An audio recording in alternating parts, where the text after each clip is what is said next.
Hi guys, hope you're doing well.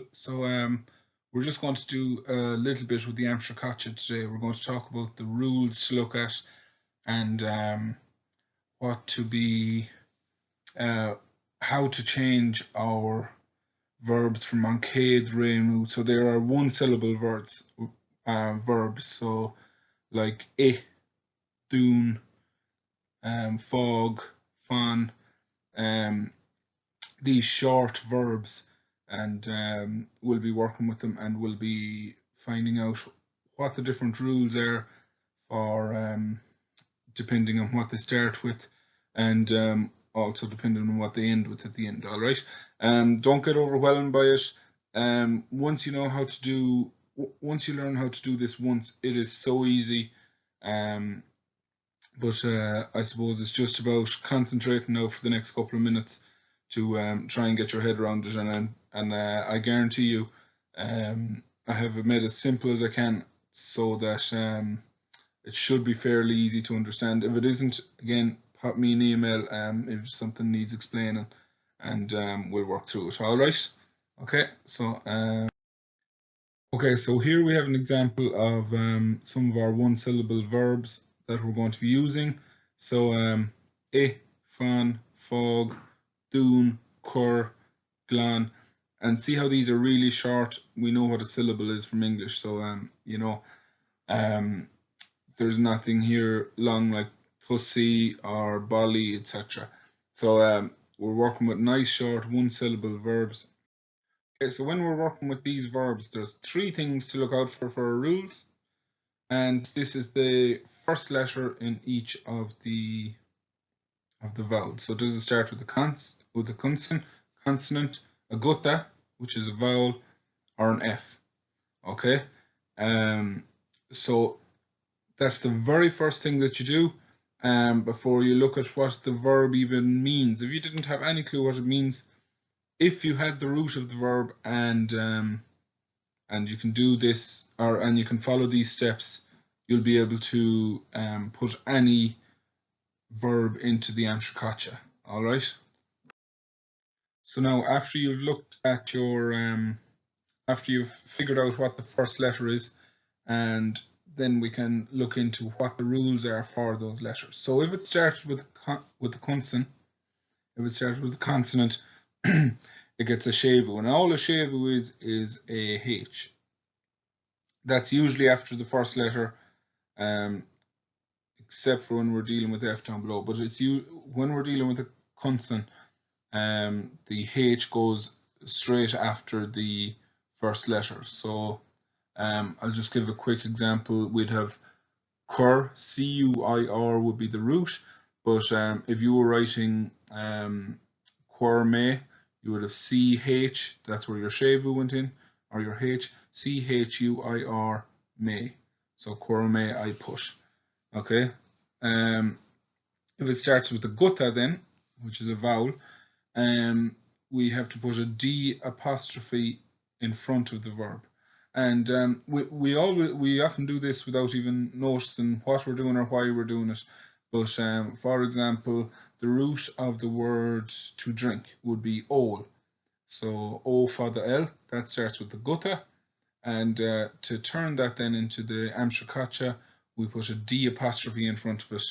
And okay, put this D apostrophe in front of it, and that makes it dole me. Then if our word starts with an F, we put a D apostrophe before it, and it also gets a shevu or a H. All right. So for example, we have fan, so to wait. But if you want to say that you waited, so we have fan would be F-A-N. Then we have to put our D apostrophe in front of it. So D apostrophe, and we have our F, but then it gets a shevu. The H goes after the first letter of the vowel, or of the verb again, sorry. So D apostrophe F-H-A-N, all right? So done too. Okay?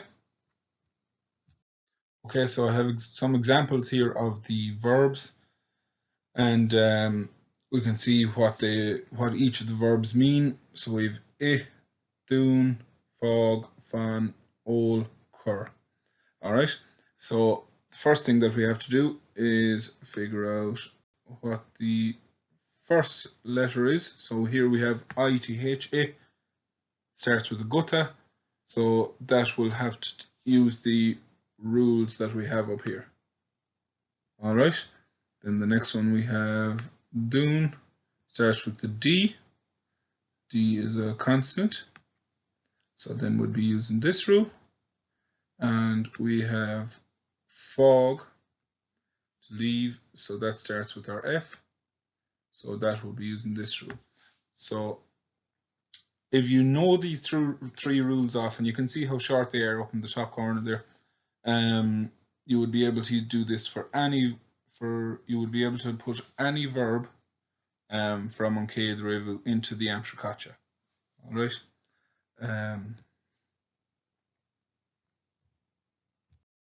Now here's an example that I've done out. So here I have the same slide from the last one, but I just have it put into the Aimsir Caite. So so we have it here, and we see that it starts with a vowel, a gutta. So to put it into the Aimsir Caite, we go back up here, always revert to this, and this would be handy to have in the back of your copy, or where we put the me, tu, she in your copy as well. So we know that it starts with a gutta, a vowel, so we have to put a D apostrophe in front of it, and that's all that we have to worry about for now. Alright, so we have jih me, jih tu, jih she, jih she, jih mer, jih shiv, jih shiad. Now jih mer is a little bit different, but I'll be working on that through the end of this video. Alright. Now here we have dún.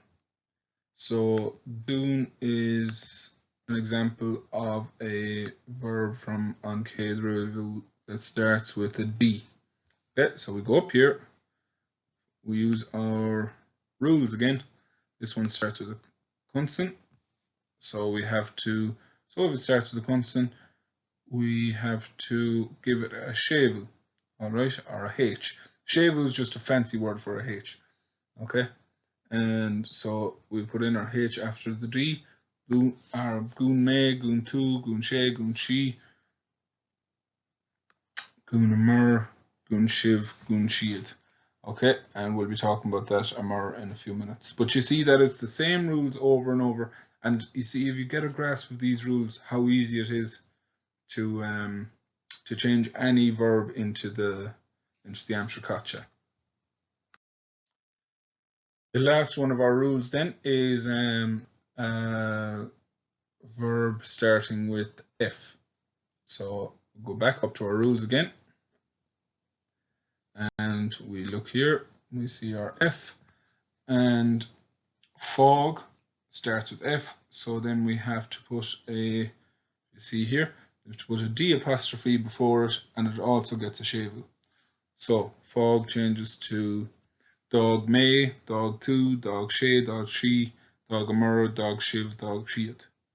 Okay, so I hope that seemed pretty straightforward. I'm going to just move on to a little bit of go a little bit deeper into the mer part now in a second, just to clear up why that is different to that is kind of the rule 4, and why it is different to any of the rest of them. Okay, so the mer part of the verb is talking about shin, wij, so it's talking about we. So for good practice, we wouldn't say jih wij or goon wij, we ate or we closed or that. So we have to so we're going to make it all one word. And the first thing that you have to do is you have to look at the last gutta, or the last verb in the in the word. So dog as a father, goon as the U, and J as the I as the last vowel. Okay, so so the reason that we need this is because you would have heard before, you might not know the reason behind it, but you would have heard the saying quail, quail, lahan, lahan, or lahan, lahan, quail, quail.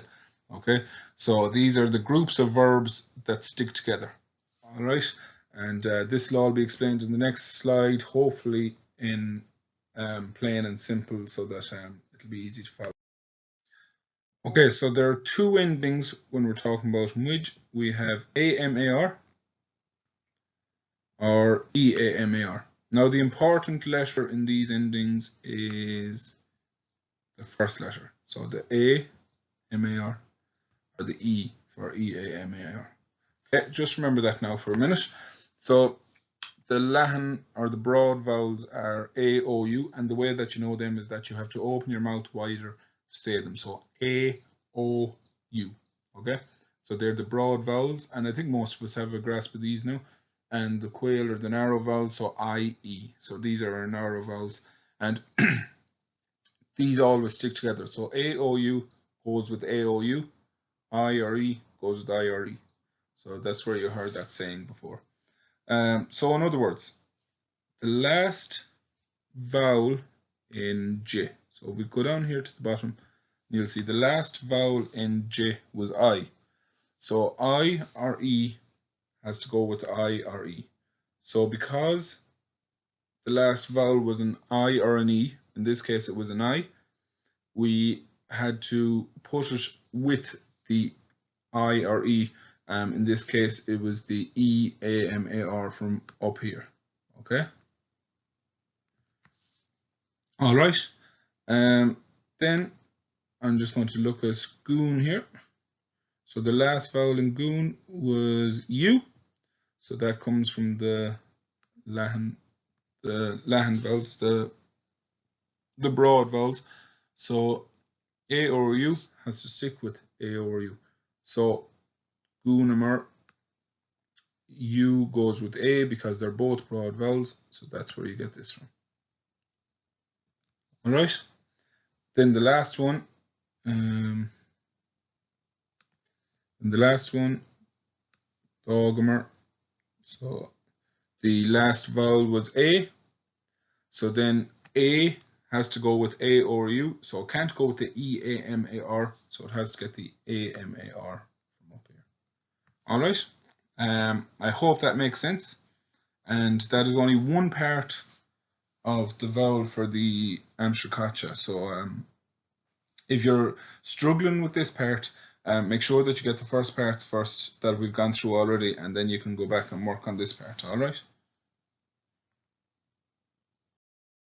Now, in your Gaeilge copy, I want you to do out these three verbs in the Aimsir Caite.